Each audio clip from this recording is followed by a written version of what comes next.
Hay tres principios que nosotros, siempre hemos enfatizado en nuestro ideario político, en nuestro programa, y que veo que usted en gran parte lo comparte. Transparencia, por supuesto, nos parece absolutamente indispensable. Transparencia en la actuación de la Administración, todo lo que sea dar publicidad a la actuación de su departamento, pues me parece absolutamente indispensable. Transparencia, y aprovecho para decir que esa medida que usted ha anunciado, que ya había tenido conocimiento por la prensa, de esta ley sobre contratación hipotecaria, sobre esta ley, nos parece que va por el buen camino. Es decir, yo creo que todo lo que sea, no me gusta decir enfrentar, pero poner en su sitio en determinados aspectos a agentes sociales poderosos me parece muy importante. Es decir, creo que en el sector financiero se cometen muchos abusos y que una entidad que en teoría debía ser receptor de las quejas, en la práctica se produce una serie de síndrome de Estocolmo, como es el Banco de España. Entonces, todo lo que sea introducir una mayor transparencia en ese tema que es absolutamente fundamental, y que está causando un enorme dolor a muchas familias nacionales e inmigrantes, me parece que es bueno. Y ahí vamos a ir, van ustedes, permítame que se lo diga, no es un consejo, no, lejos de mí dar consejos, pero creo que es una buena iniciativa, La austeridad, nosotros, es que la austeridad nos viene impuesta, está perfectamente claro. La austeridad nos viene impuesta, pero nosotros entendemos, y seguro que usted lo entiende así también, la austeridad no es pegar tajos indiscriminadamente, sino calibrar perfectamente bien, hacer, si es posible, no sé si lo tiene incorporado o no, confieso que en muchos aspectos yo estoy entrando en terra incógnita para mí, un presupuesto base cero en determinadas parcelas del presupuesto, es decir, no ir al puro incrementalismo o en algunos casos al puro decrementalismo, permítame la expresión, austeridad. Y yo tampoco creo, por otra parte, que la austeridad, repito, que nos viene impuesta, no creo que la austeridad, como me parece que usted lo ha apuntado a veces, sea el bálsamo de fierabrás. No creo en lo que algunos califican como la austeridad expansiva. Es decir, nosotros somos austeros y estamos pensando ser austeros casi estrictamente, y luego me detendré en ese tema, aunque no quiero alargarme mucho, en el tema del gasto, y una vez siendo austeros, pues todo lo demás nos será dado. Seamos austeros, eso inspirará confianza, hará que los agentes económicos inviertan y entraremos en el mejor de los mundos. Yo no creo que sea tan sencillo como eso. Repito, creo que la vida es más complicada que las teorías, por brillantes que sean y por elegantes que sean, o que los libros de texto. Y tercero, eficiencia. Es un tema que he oído estar en otras comisiones como observador y lo he oído siempre. Nos parece muy bien, naturalmente. La eficiencia es una virtud que se hace mucho más necesaria y que uno abandona, como el concepto del riesgo en épocas de abundancia. En épocas de escasez hay que establecerla. No es fácil como usted sabe, pero es un tema que hay que establecer. Me gustaría detenerme un poco en el tema de los impuestos y en el tema de los gastos. Usted, vamos a ver, un sistema tributario, un sistema impositivo, le estoy diciendo cosas que usted y seguramente muchos, o prácticamente todos el resto de los diputados lo saben. Un sistema tributario debe ser suficiente, como usted sabe, debe ser equitativo, cosa que muchas veces olvida, que a nosotros tiene una enorme importancia, equitativo, y debe ser también un estímulo para la actividad económica. Nosotros pensamos, mi grupo piensa, que hay que ser especialmente cuidadosos con el tema impositivo. Es decir, en nuestro país ha costado muchísimos años, y hay enormes agujeros todavía, el crear una conciencia fiscal, en el sentido de imbuir a la gente que debemos pagar los impuestos, porque es bueno pagar los impuestos. Naturalmente, impuestos que deben ser equitativos y justos.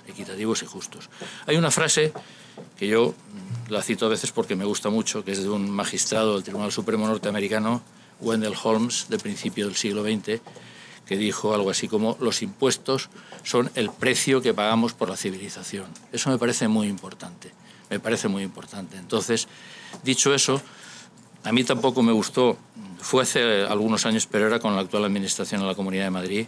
Usted no estaba, usted es muy joven, debía estar seguramente en la universidad, o casi, que decía algo así, qué alegría bajan los impuestos.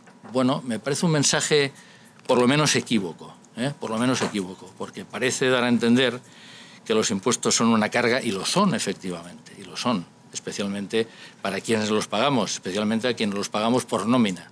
para otros no lo son, desafortunadamente. Y la referencia que usted ha hecho a la lucha contra la evasión fiscal, pues evidentemente ahí nos encontrará con usted, siendo conscientes de la enorme dificultad de la lucha contra la evasión fiscal, porque al final lo que hace falta es voluntad política y muchas veces esa voluntad política no existe o es insuficiente. Los impuestos son el precio que pagamos por la civilización y es así, es cierto, nos puede parecer molestos. Entonces todo lo que sea inculcar eso, todo lo que sea, lo cual evidentemente no impide el rebajar determinados impuestos, pero teniendo siempre en cuenta la equidad, es decir, una cosa, como usted sabe bien, son los impuestos directos, otra cosa son los impuestos indirectos. Yo no lo creo sinceramente en la curva de Laffer, es decir, no creo que una rebaja de impuestos nos traiga un aumento de la actividad económica y nos traiga la bonanza absoluta, no lo creo. Creo que el esfuerzo de consolidación fiscal hay que hacerlo fundamentalmente en los gastos, naturalmente, y ahí estamos nosotros y estaremos con ustedes. Y hay muchísimo que recortar, Nosotros elogio los caminos que han hecho usted, lo que han ido recortando tras la ley de acompañamiento, me parece que es la ley de acompañamiento del presupuesto de final de año, que prevé una serie de eliminaciones de organismos redundantes. En eso deben ustedes seguir adelante. Y no es nada fácil, y se lo digo a quien está precisamente, porque yo siempre digo, detrás de las cifras hay personas. Entonces, no es tan sencillo como decir vamos a suspender eso, pero evidentemente hay que ir avanzando con criterio, es decir, no, y estoy seguro que lo van a hacer así, haciendo estudio de coste-beneficio, haciendo estudio de la rentabilidad, partiendo incluso, como digo, de un presupuesto de base cero. Pero también hay que ver si se puede hacer un esfuerzo en los impuestos. Y seguramente se pueden hacer un esfuerzo en los impuestos. No sé qué posición van a adoptar en el impuesto de patrimonio, en este vodevil al que hemos asistido en la última semana. A mí personalmente, tal como me ha quedado, yo soy partidario, personalmente, y nuestro grupo también la es, de un impuesto de patrimonio, llámese como se le llame, por efectos fundamentalmente ejemplificadores. Es decir, como ha dicho muy bien Warren Buffett en Estados Unidos, no es justo que mi secretaria pague más impuestos que yo.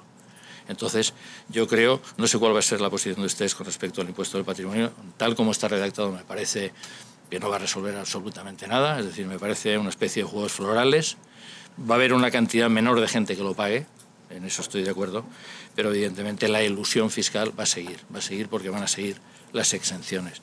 Entonces, seguramente se puede hacer un esfuerzo por parte de ustedes ahí, seguramente también, no lo sé, seguramente estoy entrando en la heterodoxia desde el punto de vista de ustedes, en tramos superiores del IRPF, en bonificaciones, hay que repasar determinadas bonificaciones, a nivel, por supuesto, de la Administración Central y a nivel seguramente también y seguro por parte de ustedes. Es decir, creo que el esfuerzo de consolidación fiscal, antes se llamaba de otra manera, pero al final se llama consolidación fiscal, que evidentemente tiene un efecto contractivo sobre la economía, naturalmente, eso está perfectamente claro, pero ese es otro tema, pues debe también no volcarse solo sobre los gastos, sino principalmente sobre el gasto público. Y hay muchas más cosas que eliminar.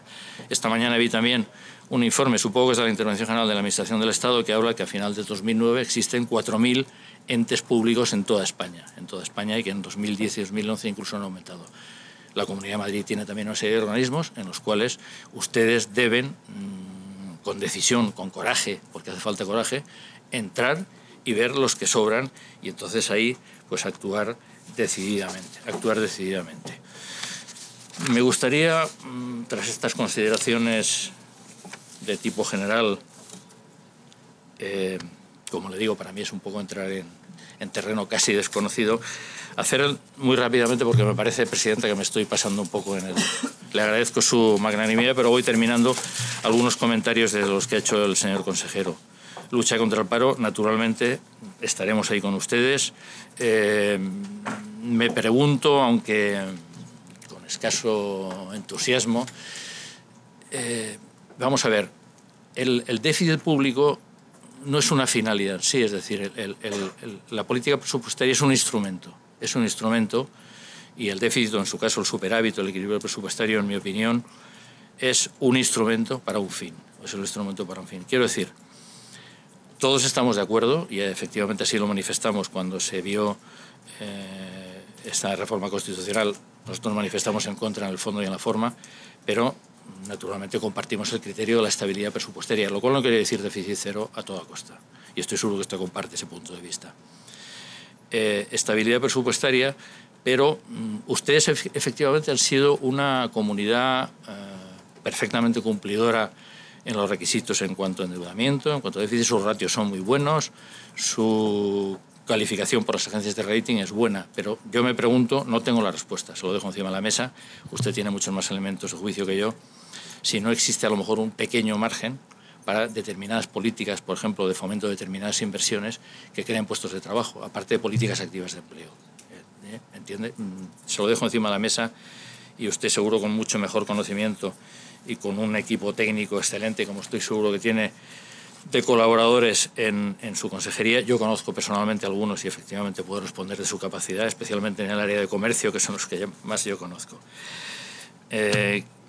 Recortes en el organigrama, en el parque inmobiliario, en todo eso, evidentemente tienen nuestro apoyo, pero repito, la austeridad tiene que ser selectiva y nos gustaría que incidiese principalmente sobre los gastos, pero que echasen un repaso también a los impuestos. Diálogo con los agentes sociales, y voy terminando, presidente, le ruego que me perdone y le agradezco su magnanimidad. Portal del consumidor nos parece excelente. Todo lo que sea apoyar, dar poder, como se dice, a los consumidores, darles conocimiento, que el consumidor y usuario conozca sus derechos, que reclame. Y en ese aspecto ha habido un avance muy importante en este país en los últimos años. Es decir, el consumidor hoy es una persona informada en gran parte y que reclama sus derechos. Eso me parece excelente, excelente me parece. Diálogo con los agentes sociales, naturalmente que sí. Es decir, todo lo que sea de consumo, de acuerdo con ellos, especialmente en el tema de tratar de crear puestos de trabajo, nos parece absolutamente fundamental. Internacionalización y comercio, pues ahí, quizá porque conozco mejor el tema por deformación profesional, pues tengo mis dudas. Internacionalización,